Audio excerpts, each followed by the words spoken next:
مشرف اور منخفض یہ آپس میں ضدیں ہیں. اس بات کو یہ سمجھ لیں کہ یہ اکٹھی نہیں ہو سکتی. ٹھیک ہے. اب منخفض کب ہوگی؟ جب نبض میں رطوبت ہوگی. جب نبض میں رطوبت ہوگی. اور مشرف کب ہوگی؟ جب اس میں ہوا ہوگی. ٹھیک ہے. اتنی بات سمجھ آ گئی؟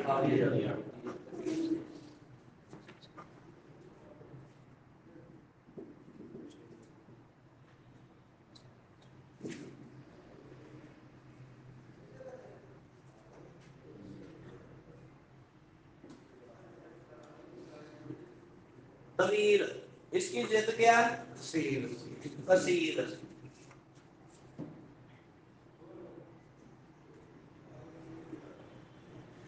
ٹھیک ہے.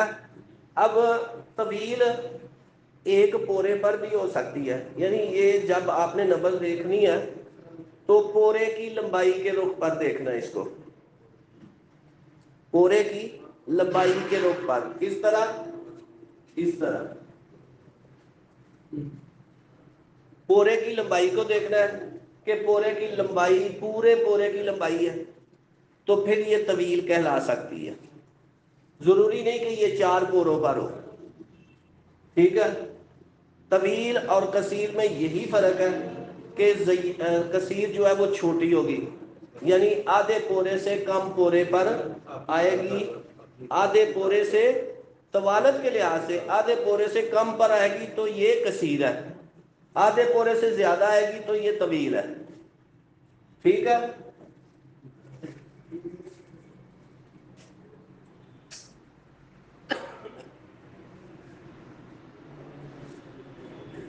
اب دوسری طرف آ جائے. تیسری کون سی ہے؟ عریض.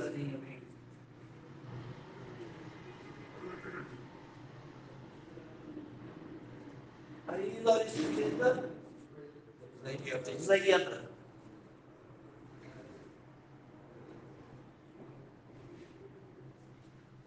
عریض کیا ہوگی؟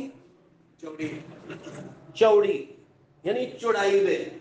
طوالت ہم نے اس طرح دیکھی تھی نا، یہ اس طرح دیکھنا. یعنی پورے کو یہ دیکھیں، پورے کو اس طرح چوڑائی کے لحاظ سے پہلے اس طرح دیکھا تھا، اب اس طرح. عریض کو اس طرح دیکھنا ہے، اس طرح چوڑائی میں. اگر پورے پورے کی چوڑائی کے مطابق آ جائے تو پھر یہ عریض ہے. آدھے پورے پر آئے تو معتدل. اگر آدھے پورے سے کم ہو تو پھر یہ ضیق ہے. اس میں کیا ہوگا کہ رطوبت کی کمی ہوگی. کیا ہوگا؟ رطوبت کی کمی ہوگی. اگر آدھے پورے پہ آئے تو معتدل. اگر پورے پورے پہ چوڑائی کے رخ پر آ جائے تو پھر عرض، یعنی اس میں رطوبت ہوگی.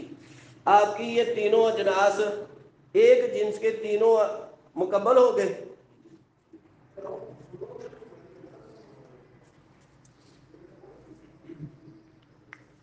اب سوال یہاں یہی بنتے ہیں نا کہ آپ کا خیال ہوگا کہ طویل نبض 3 انگلیوں پر 4 انگلیوں پر جائے گی. نہیں بھائی، ایسا نہیں ہوتا. اسی بات نے عرصہ دراز تک ہمیں الجھائے رکھا تھا. اسی بات نے عرصہ دراز تک ہمیں الجھائے رکھا تھا کہ ہم یہ عضلاتی سابی اور گدی اعصابی اس نبض کو سمجھ ہی نہیں پا رہے تھے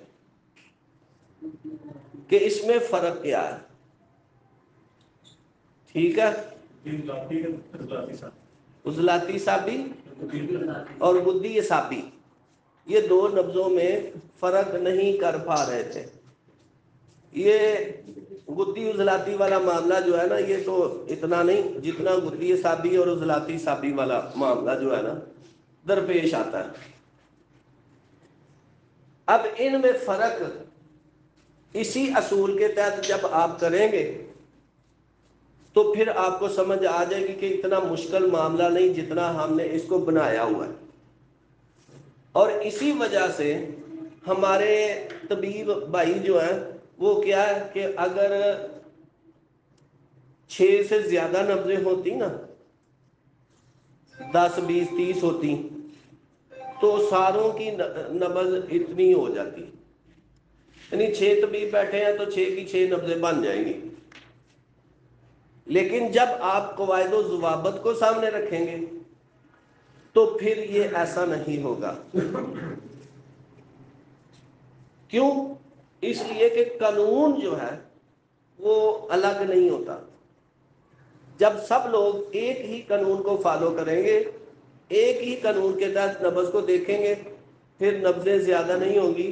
ہر طبیب یہی کہے گا کہ یہ فلاں نبض ہے، اور سب کی تشخیص ایک ہوگی۔ اسی لیے ہم نے یہ سلسلہ شروع کیا ہے کہ اب ہم نے نبض کو سیکھنا ہے، سمجھنا ہے۔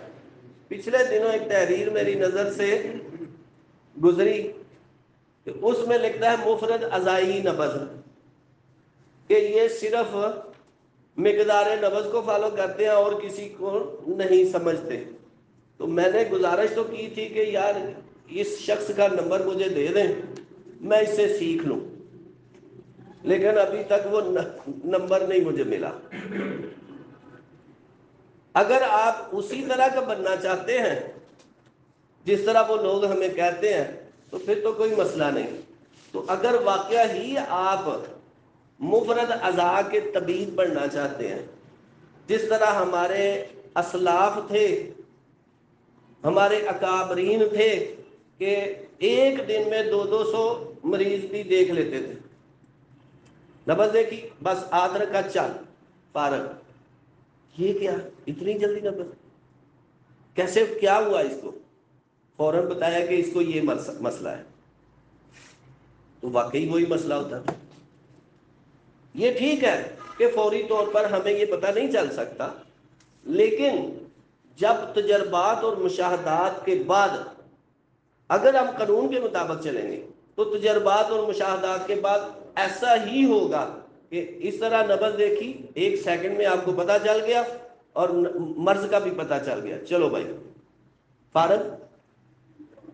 کہ کتنے کتنے مریض ہوتے تھے، حکیم شریف صاحب کے بارے میں سنا کہ وہ باغ میں کیا نام ہے باغ کا، ملتان میں پارک میں کیمپ لگایا کرتے تھے، عام خاص باغ میں، عام خاص باغ میں۔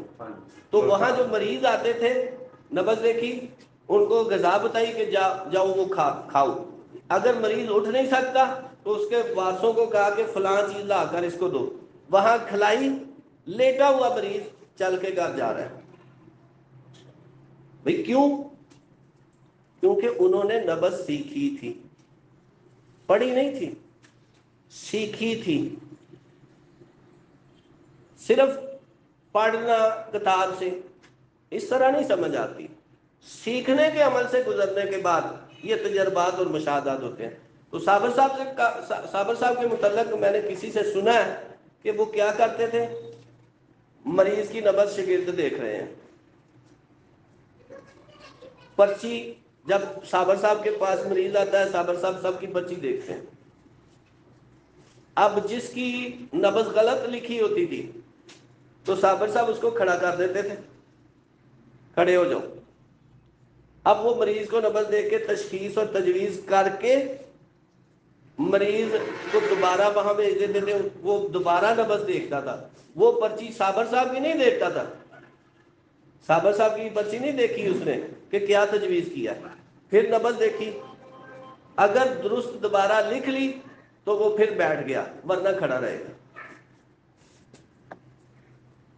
اس طرح نبض سیکھتے تھے وہ لوگ، اور تشخیص درست ہوتی تھی، اور یورین کو بھی دیکھتے تھے۔ لیکن ان میں جو یورین کے اسپیشلسٹ تھے وہ تھے مظفر شاہ صاحب، وہ کیمپ لگایا کرتے تھے، صرف یورین دیکھ کر مریض کی تشخیص کرتے تھے۔ اور استاد عارف صاحب میرٹ صاحب ان کے شاگرد تھے۔ مظفر حسین شاہ، آپ لوگ بھی اگر سیکھنا چاہتے ہیں، دو بھائی، منور شاہ اور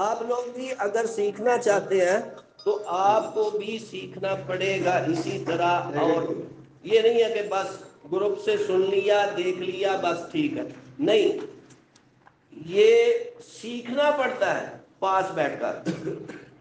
سر شبیر صاحب سے پوچھیں کہ میں جب یہاں آتا تھا سائیکل چلا کے آتا تھا، سخت گرمیوں میں، سخت گرمیوں میں کبھی میرا ناغہ نہیں ہوتا تھا، اور جب میرا ناغہ ہوتا تھا تو سر شبیر صاحب کو کہہ دیتے تھے اب اس کا کوئی عزیز فوت ہو گیا جو قریبی ہے، تب نہیں آیا۔ اتنا تجسس تھا، اتنا شوق تھا، ماشاءاللہ، اللہ برکت دینے والا ہے۔ صحیح۔ اس لیے آپ کو بھی مستقل آنا پڑے گا سیکھنے کے عمل سے گزرنے کے لیے۔ انشاءاللہ۔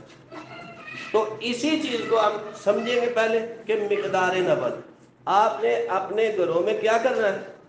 اگر آپ مریض دیکھتے ہیں تو مریضوں میں بھی یہی چیز تلاش کرنی ہے، نبض شرف میں ہے، منخفض ہے یا اعتدال میں، درمیان میں ہے، طویل ہے، اگر طویل ہے تو کتنے پوروں پر اور پورے پر کتنی طویل ہے،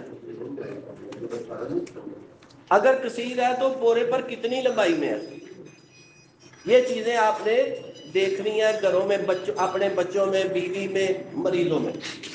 آئندہ انشاءاللہ آپ کا پھر پریکٹیکل ہوگا انشاءاللہ۔ السلام علیکم۔